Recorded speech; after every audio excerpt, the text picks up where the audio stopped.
Welcome everyone to this explainer. Okay, so today we're diving into some truly groundbreaking research that is going to turn pretty much everything we thought we knew about severe back pain completely upside down. Seriously, let's just get right into this because we are looking at what is honestly one of the most mind-blowing and totally counterintuitive superpowers of the human body. For decades, the standard medical narrative has basically been that a ruptured disc in your spine is this permanent structural failure, something you absolutely need medication, injections, or even invasive surgery to fix, right? Well, actually, no. The latest scientific literature reveals an incredible natural biological mechanism that changes the whole story. To hook you right away, just look at this number, 87.77%. Yep, according to recent comprehensive analyses of lumbar disc herniation resorption, up to 87.77% of the most severe, completely ruptured, sequestrated back disc herniations can actually heal themselves. Let that sink in. They literally undergo spontaneous resorption. Your body naturally cleans up the entire mess. That is an astonishingly high success rate for a condition that historically sends people rushing straight to the operating room. And that right there brings us to a massive medical plot twist. What if I told you that the worse your disc rupture looks on an MRI scan, the more likely it is that your body will just naturally clean it up? I know, it sounds totally backwards, right? Like in almost every other aspect of medicine, a worse injury means a worse prognosis for sure. But with lumbar disc herniations, the research demonstrates this fascinating paradox. The more catastrophic the rupture, the more aggressively and successfully your body heals it. To understand exactly why this happens, let's look at our anatomy for a second. Think of your spinal disc kind of like a jelly donut.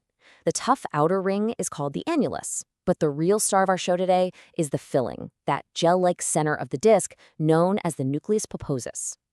Now, under normal, healthy conditions, your intervertebral disc is actually the largest organ in your body that doesn't have its own blood supply. It's what scientists call an immunologically privileged organ. Basically, that means this nucleus pulposus gel is completely isolated from your host immune system by a really tough protective barrier. Your immune cells don't even know this gel exists. But what happens when you have a massive herniation? Well, when that disc ruptures and that gel-like nucleus leaks out onto your spinal nerves, it causes severe radiating pain, often called sciatica. It's awful. But this rupture does something else incredibly important.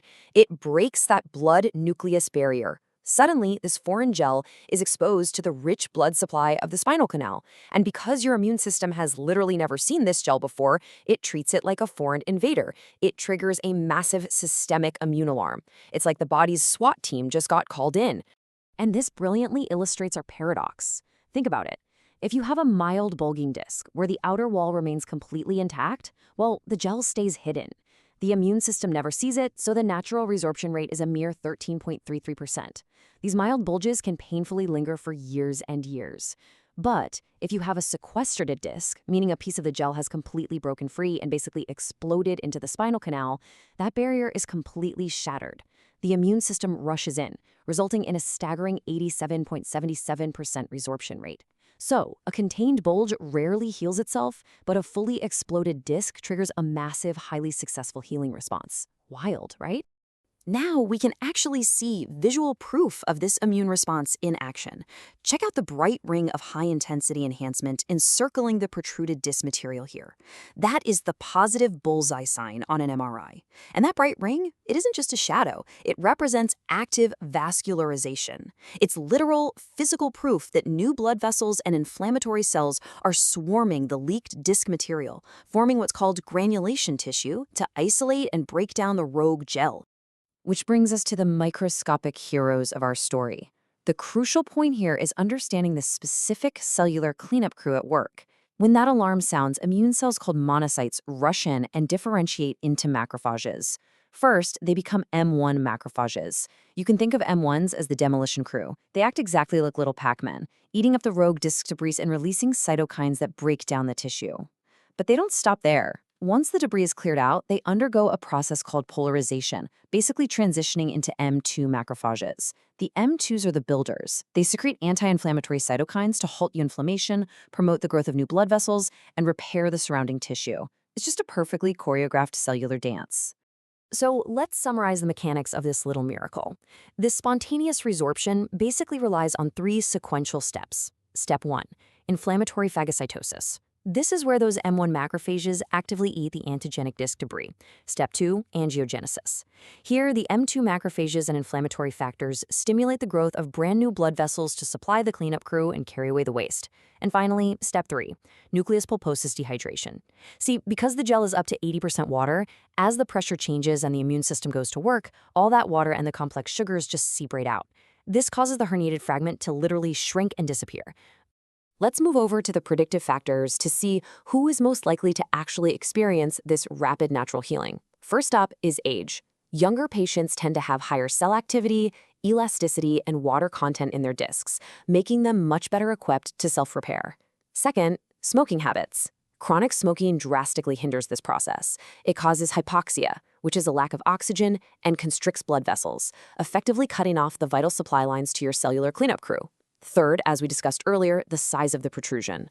Larger is actually better because it allows for more contact with blood circulation. And finally, time. There is a critical 3-month window early on when the immune response is at its absolute peak.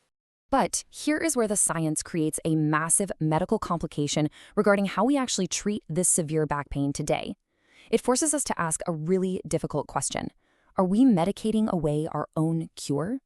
Because understanding this biological mechanism, well, it forces us to look at our standard medical interventions in a completely new and honestly somewhat alarming light. This brings us to what we'll call the NSAID paradox. For decades, the standard first-line medical advice for back pain and sciatica has been to take non-steroidal anti-inflammatory drugs, NSAIDs, things like ibuprofen or naproxen, along with heavy doses of corticosteroids. Why? To reduce inflammation. But wait a second. We just learned that this entire miraculous cellular cleanup crew, the macrophages, the new blood vessels, the tissue repair, is driven entirely by inflammation. Recent studies suggest that by suppressing the inflammation to kill the pain, these super common anti-inflammatory drugs might actually be hindering your body's natural resorption process. We might literally be accidentally pausing our own healing. Navigating this paradox is exactly why the human element in healthcare, particularly in physical therapy, is so incredibly vital. Research by Kinney and colleagues highlights that when therapists display empathy, it fosters a stronger therapeutic alliance that's absolutely key in managing chronic pain. I mean, severe disc herniations are excruciating. Telling a patient to just endure the pain so their body can heal itself, that's a really tough sell. That is exactly why an empathetic therapeutic alliance is critical. A great physical therapist doesn't just hand you a sheet of exercises. They actively listen, they validate your pain, and they guide you through the storm. They give you the physical and emotional tools to manage that pain while giving your immune system the 4 to 6 weeks it desperately needs to perform its internal cleanup. So, I want to leave you with this final, provocative thought to reconsider everything we know about back pain, medication, and the true power of the human body. If your body's inflammation is the cure, are we treating the pain at the cost of the healing?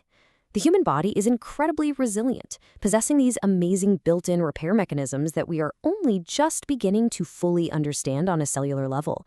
Sometimes the pain and the inflammation aren't just symptoms of a problem, they are the active, noisy process of a cure.